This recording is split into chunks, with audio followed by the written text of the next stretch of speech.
Gracia sa liwasang Bonifacio ay magpunta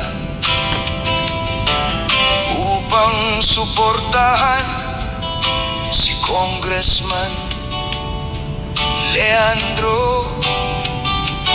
Siya ang naging tulay para ang boses namin sa Congress ay madinig. Habang aking minamasdan, kabayan ko'y nagsisigawan. Sa puso ko ay may kirot, kailan kami pakikinggan?